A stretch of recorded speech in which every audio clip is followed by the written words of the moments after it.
I get to Vach, Rabbi Isai. I made a cheshbon. I have about just over 10 halacha shurim left, right, Penny? Until the Heilige Yom HaKodesh of Rosh Hashana. And that means that we have very little time to learn pretty much all the halachas that is Nogea Moti for Rosh Hashana, Yom Kippur, Sukkot, and Sukkot includes sitting in the Sukkah, Dalet Minim and Chol Hamoed. That means we have to pack everything in, Ali. We're going to pack everything in. So if I say the next few days, we're going to be dedicating to Inyane de Yoma.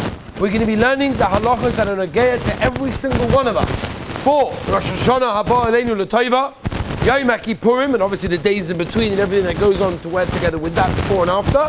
And of course, the Heilige Yom Simchaseinu the Yom of Sukkot, the Yontiv of Sukkot, with including of sitting in the Sukkah and Dalet Minim and Chol Hamoed, obviously. Okay, Danny? So we've got a lot to do. Rabbi said, buckle up your seatbelts. We've got a lot to do. Okay? Tully, you ready for this one? You writing it down? Gavaldi. Let's go. So Stamazoi, before we start the Inyan of Slichas, which is less than a week to Slichas, Rabbi say.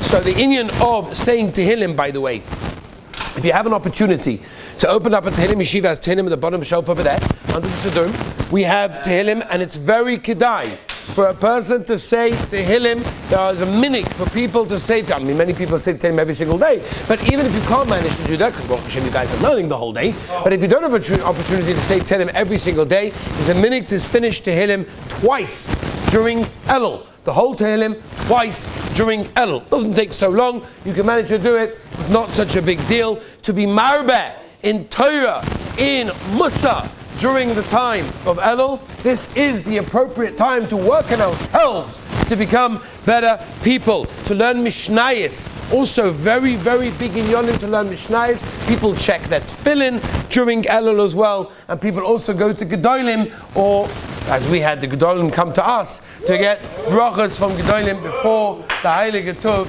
of Rosh Hashana. That's the kasha? What's that? Let's go. Rabbi say slichot.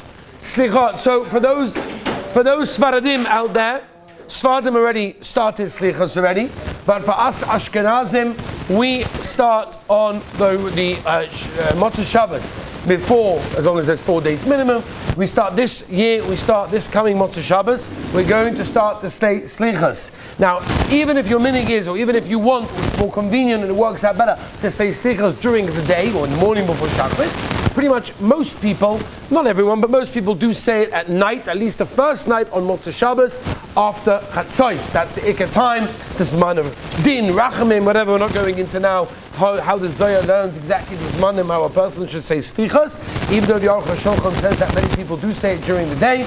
There are even minhagim, as we've done in Yeshiva as well, to say it even earlier before Chatzos, not on Motzei Shabbos the first night, but on consecutive and rest of nights, which we will be doing over here as well. By the way, people come in late to slichos, one of the first things they skip is Ashrei. Now that's a big problem, by the way. Steht in the Svarim HaKadoshim that they were actually masakin slichos to only be Ashrei, and then they decided to add other things. So this guy walks in, he skips Ashrei, he figures, Ashrei is not so important, that's not the main slichot, and they move on straight to everything else. No, Ashrei is a very, very big chelik of slichos. Is a very, very important thing for a person to do. By the way, if you say slichos in the morning, you must say Berchat HaTorah, Birchas HaTorah, before you say the slichos. Just like when you learn before davening for Shteitzach, what do? We say Birchas HaTorah. So to slichos, we also have to say Birchas HaTorah. However, that's only in the morning. The idea is to say slichos slowly and properly. Try to understand a bit of what you're saying.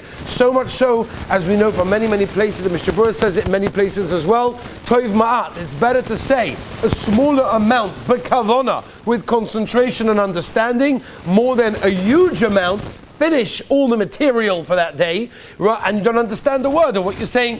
So that's why it's better to say a small amount. By the way, very common shaila.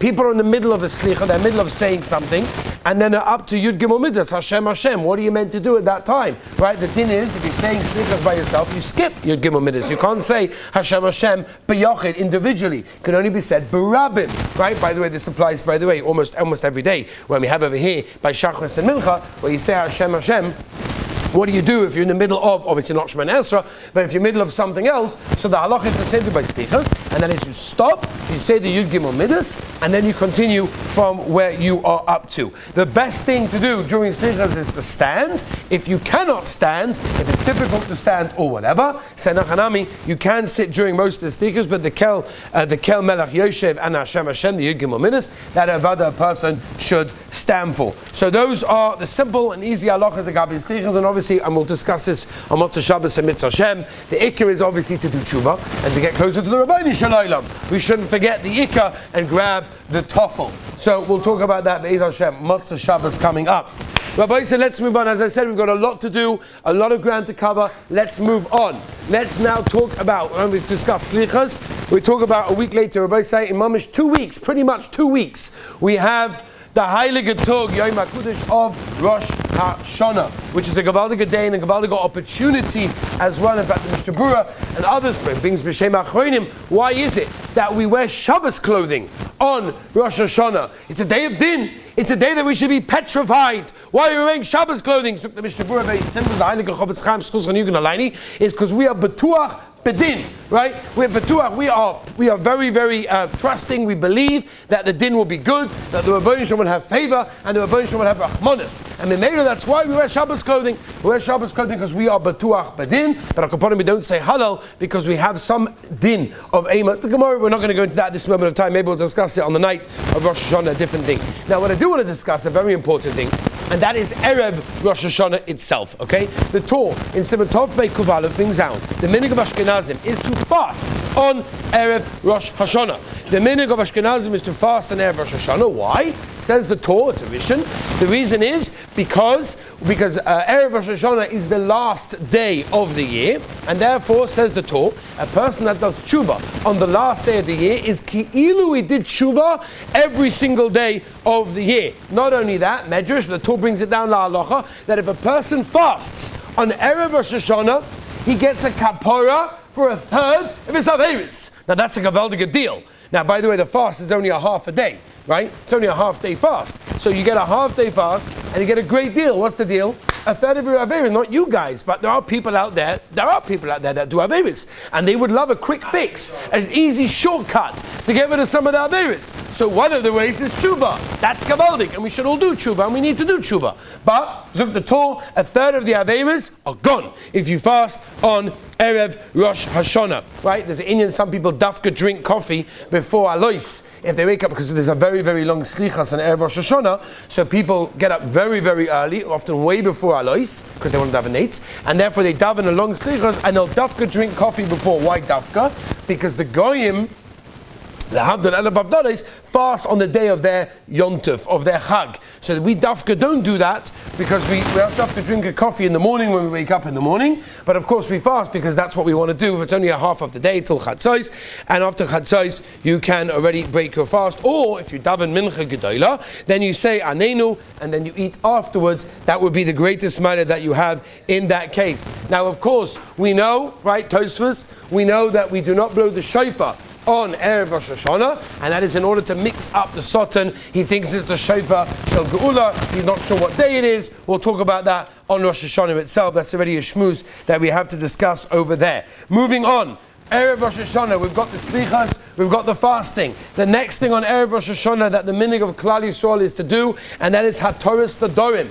Right, now people often ask, why are we doing HaToras Tadorim on Erev Rosh Hashanah? And that's taka the minhag that's brought down by many Gedolei Achronim, is to do HaToras Tadorim on Erev Rosh Hashanah. It's to save us from the oynesh, from the punishment of Nedom, as I state in the Heilige Shla Kodesh, and the Chayodah brings it, the Matefra, and the Derech HaChaim, that's the Nesivos, and the Kaf HaChaim brings it also, that's the minhag as well. Why dafka before Rosh Hashanah? So says the Rosh Yosef, the reason is because we don't want a person coming into the year with any shavuos, with any nedorim, with any promises, with anything tying him down. We want to show, Rabbeinu Shalom, we want the Torah in the way that we're meant to keep it, with nothing extra. In fact, we're all familiar, all of us here are familiar with the famous Orach Chaim HaKadosh, the Heilige Orach Chaim HaKadosh in Parshas where he brings the 42 pshatim. If you look, out of those 42 pshatim, pshat number 5, he says what? Ein Abaretz Chosid. Before the Maisa, a person takes on all the chumras and all the things he wants to take up, which could be wonderful if you're holding there. Do Me'ikadin. Start with Me'ikadin, and then you move on to the Chumash. Minela, we want to come into Rosh Hashana saying Rabbi Nishlan, and we want the Torah in the way that you wrote it, in the way that we want to keep it. We don't want extra Nedarim, extra Shvuos, as I state in the Rosh Yosef as well. Some want to say that a person makes a neder, and if Chas v'Shalom he wasn't Mekayim the neder, that can actually be Ma'akiv as Tfilas. Rosh Hashanah is a Yom HaTfilah, it's a day of davening, it's a day of opportunity. Mimela, we want to make sure we don't have any Nedarim or Shvuos to make sure that they're not going to Ma'akiv anything whatsoever. In fact, the Shach ala Torah, it's not the Shach on Shulchan Aruch, it's a different, but the Sifsei Kohen, the Shach ala Torah, Parshas Matos, brings down a remes to this. Lo Yechel Devorik Kachol is the Rosh Tevas, the Shari Tshuva brings it already, Elul. And that's why a person wants to make sure that his words are taken seriously, what he says he keeps, and he doesn't say things stum. A very important thing for a person to work on during Elul, especially Erev Rosh Hashanah. There are a minig, the Matei Ephraim brings, the Heilige Talmidim of the Chassam Sofer used to have a minig to do it again on Erev Yom Kippur. Right? If you ever saw this, in many shuls, I remember I davening in some Hasidic shuls when I was younger. I remember watching Erev Yom Kippur right before Kol Nidrei, obviously giving yourself enough time to say Kol Nidrei. People used to have Torah Siddharim as well. It comes from the Chassam Sofer. Matei Ephraim brings it as well. It's a very important thing for a person to do. HaTorah Nedarim, we do it here in Yeshiva, we do it here after Shachris. We get together and we do that with 4 people. 3 people are sitting and 1 person is standing, and everyone says it, and that is the minig over there. Let's move on, Rabbi Yisai, because again, we be'etzek could spend a whole share on every single one of these topics, but we have to move on because we've got to get to Daled Mini, we've got to get to Yeshiva Sal Sukkah, we've got to get to Chol HaMoed, and of course in Kippur. Very quickly, yes. For the women. A lot of it is for the women, but also, in case you made in between, But the woman can be Yotze also with the Kol Nidrei that they make. They should dafka be Yotze, because a lot of women obviously are not going to do it before Rosh Hashanah. Moving on, Rabbi Say, there's a lot to say about that. Rabbi Say, let's move on. Simonim on Rosh Hashanah is a big Gavaldiga Sugya, which we'll talk about. But before we get to that, we have to know like this. The Ramah brings Tovko Pei Zayin that the meaning is that we avoid ourselves on eating nuts. Right? We avoid from eating nuts. Egois is Gematria Chet. And therefore we do not eat nuts over there. There are many other reasons as well, by the way, why we don't eat nuts. Not only because it's a remez of Gematria of Chet, it's also the Maral already brings down a reason, because nuts increase saliva. And when a person is davening, he doesn't want to have too much saliva. When he's davening, it's going to take away his kavanah, and therefore it's going to be because he's spitting, it's going to cause it's not geshmak, and therefore a person should not have nuts for that reason in that case. By the way, the nafkamina between the 2 reasons could be after davening. If the whole reason is because of davening, so then after davening there's no problem having it by the Suda, at least on the 2nd day for sure, because it's not going to be marbeh saliva, we don't care. But if the reason is of the Ramah, which egos is gematria chet, then you have a problem in that way. There's some sofa that brings another reason, that some sofa said that a nut doesn't generally get dirty because it's covered with a shell. So too Klal Yisrael are protected as well amongst the Goyim. When we may be rolling around amongst the Goyim, Klal Yisrael are protected, and that's why we have to make sure that we have that remez over there. It's a reminder of the Golus. Now it's not a time to remember that. It's not a time that we want to try and do all these things as well. Now, by the way, the Yad Yitzchak says if you cook it in, by the way, this is a very important thing. We don't eat nuts in Rosh Hashanah because of egos is gematria chet. By the way, chet is also gematria chet. So make sure you don't do an aveira on Rosh Hashanah. In fact, the Kaf HaChaim says how careful a person has to be to work on his anger. You'd have a guy that will come into Rosh Hashanah, and there's a guy sitting on his seat. By the way, it happens every single year. I had a seat, I set up my shtender, my machzah, 16 art scroll books to make sure that I'm going to do tshuva, look, my leib shalem. I have everything set up for me. It's going to be gavaldik. And there's a guy on my seat, and I get so upset. He comes running over. Oh, this guy's on my seat. It's not fair. Blah, blah, blah, blah, blah. The whole thing. Anger on Rosh Hashanah. Simona, we'll talk about it tomorrow. Simona, we're passing in the Gemara in Hoyes, we'll get to it. But I'll upon him, Simona is a milsa. What happens at the beginning of the year affects the ganze year. Person has to be so careful. So I've had men coming over with the shayla, chutzpah, my wife cooked a cake with nuts in it. I'm going to tell her it's wrong. How did she grow up? What type of family did she come from? Shem Yirachim, like, whoa, hold on a minute. Let's put things into perspective over here. Nuts is a wonderful thing that we don't eat in Rosh Hashanah. Or screaming, or problems with shalom bayis, or embarrassing, or insulting is a lot worse than eating a nut. So if you have to eat a nut to save yourself from those things, no. But I'll upon him, if it's not recognizable and it's in a cake, it's for sure okay. There's no problem with that whatsoever.